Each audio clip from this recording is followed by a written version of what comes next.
Hello friends, welcome to our code. तो आज की इस वीडियो में हम लोग देखने वाले हैं कि जावा में हम पहला प्रोग्राम कैसे करेंगे। ये कोड हम लोग नोटपैड पर भी करके देखेंगे और साथ ही साथ हम लोग एक्लिप्स आईडी पर भी कोड करके देखेंगे। तो हमारा जावा का पहला प्रोग्राम आज हम लोग देखने वाले हैं।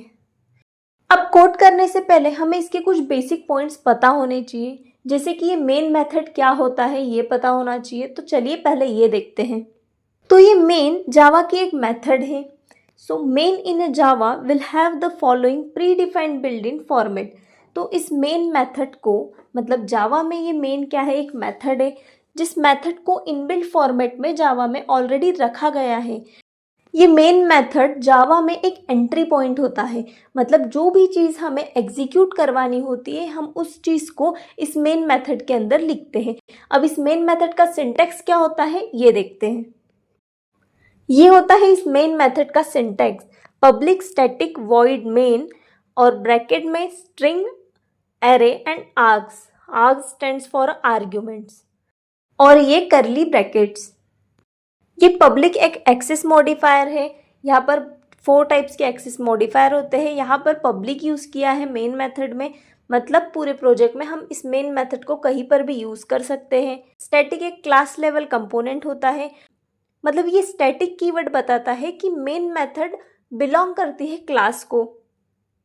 अब void means not return type, मतलब इस मेन मेथड का कोई रिटर्न टाइप नहीं है। इसके अलावा ये खुद एक मेथड का नाम है और ये स्ट्रिंग एरे है एज अ पैरामीटर। और ये करली ब्रैकेट्स को हम लोग ब्लॉक भी कहते हैं। इसके अंदर जो भी हमें एग्जीक्यूट करवाना है वो कोड हम इसमें राइट करेंगे। अब आते हैं कोड पर कि हमें कोडिंग कैसी करनी है। तो हम लोग प्रिंट करवाने वाले हैं वेलकम टू आर कोड। सबसे पहले नोटपैड और सीएमडी का यूज करके प्रोग्राम राइट करेंगे, फिर उसके बाद एक्लिप्स आईडी का यूज करेंगे। चलिए स्टार्ट करते हैं। स्टेप्स में देखेंगे कि सबसे पहले हमें क्या करना चाहिए। तो सबसे पहले हम लोग बनाएंगे क्लास जिसका नाम होगा डिस्प्ले। तो चलिए शुरू करते हैं बनाते एक क्लास। तो हम लोग एक नोटपैड ओपन कर लेंगे। अब यहाँ हम लोग क्लास का सिंटैक्स लिखेंगे। अब क्लास क्या होता है, उसका सिंटैक्स कैसा है, ये मैंने लास्ट के ट्यूटोरियल में एक्सप्लेन किया था। तो हम लोग सिंपल यहाँ राइट करेंगे क्लास कीवर्ड और क्लास का नेम। तो क्लास का नेम हम यहाँ रखने वाले हैं डिस्प्ले और करली bracket open and curly bracket close. यहाँ चाहे तो हम क्लास के आगे पब्लिक भी यूज़ कर सकते हैं। तो ये हमने सिंपल क्लास बना ली। अब इसके बाद हम लोग यहाँ राइट करेंगे एंट्री पॉइंट। अभी मैंने आपको एक्सप्लेन किया था कि मेन मेथड एक एंट्री पॉइंट होता है। तो हमें अगर कोड को एग्जीक्यूट करवाना है, कोई चीज़ प्रिंट करवानी है, तो हमें वहाँ एंट्री पॉइंट लिखना होता है। इसलिए हम लोग एंट्री पॉइंट लिखेंगे, मतलब मेन मेथड अब यहाँ पर राइट करेंगे। सो मेन मेथड का सिंटैक्स था public static void main string array and args then curly bracket open and curly bracket close.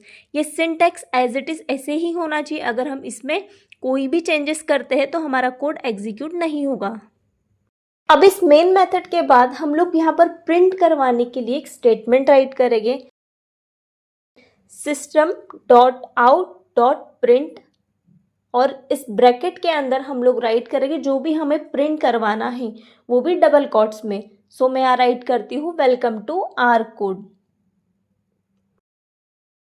System Java में एक प्री डिफाइंड क्लास है जो कि इनपुट और आउटपुट्स को हैंडल करती है। अब आउट होता है सिस्टम क्लास का एक स्टैटिक ऑब्जेक्ट जो कि आउटपुट स्ट्रीम को रिप्रेजेंट करता है कंसोल में। और यहाँ जो प्रिंट है वो आउट ऑब्जेक्ट की एक मेथड है जो कि टेक्स्ट को प्रिंट करवाती है। जो भी हमें कंसोल पर प्रिंट करवाना हो तो हम इसे इसी तरीके से राइट करेंगे। दैट्स इट, हमें इतना ही कोड करवाना है किसी चीज़ को प्रिंट करवाने के लिए। मेन मेथड लिखनी है और उसके बाद प्रिंट का स्टेटमेंट राइट करना है। अब सिंपली हम लोग इस फाइल को जाकर सेव करते हैं हमारे सिस्टम में। मैं डिस्प्ले नाम से ही इसे सेव करूँगी क्योंकि यही मेरी क्लास का नेम है। हमें ये ध्यान में रखना है अगर हम नोटपैड पर कोड करते हैं तो हमारी फाइल का नेम और क्लास का नेम मस्ट बी सेम होना चाहिए। और सेव करते समय हम लोग यहाँ पर एक्सटेंशन का यूज़ करेंगे .java। यहाँ पर कोड राइट तो हमने कर लिया है, बट अभी से हम लोग कंपाइल करवाएंगे। तो अब आती है कंपाइलेशन प्रोसेस, और कंपाइलेशन प्रोसेस के लिए हमारे पास है जावासी कंपाइलर। तो जावासी कंपाइलर का यूज़ करके हम लोग कंपाइलेशन प्रोसेस करेंगे। तो अब हम लोग यहाँ इस लोकेशन से ही CMD को ओपन कर लेते हैं, और आप चाहो तो हम लोग यहाँ पर वर्जन भी चेक कर सकते हैं, जैसे java-वर्जन। आप चेक कर सकते हो कि आपके सिस्टम में जावा इंस्टॉल्ड है या नहीं है। और इसी तरीके से आप जावा सी का भी वर्जन चेक कर सकते हो, मतलब जावा कंपाइलर का वर्जन चेक कर सकते हो CMD में।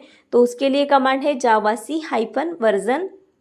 एंटर करेंगे तो यहाँ पर आप देख सकते हो कि वर्जन शो कर रहा है। अब करते हैं हमारे कोड को कंपाइल।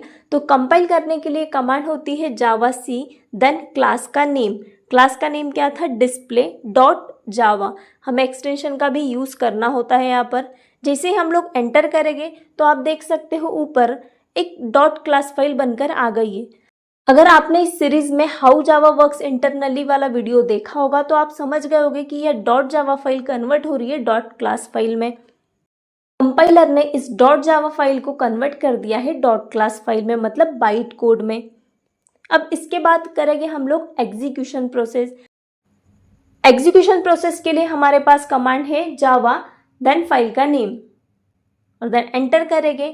जैसे ही हम लोग एंटर करते हैं तो आप देख सकते हो यहाँ पर हमने जो भी प्रिंट स्टेटमेंट में वहाँ पर राइट किया था डबल कोट्स के अंदर, वो प्रिंट हो चुका है।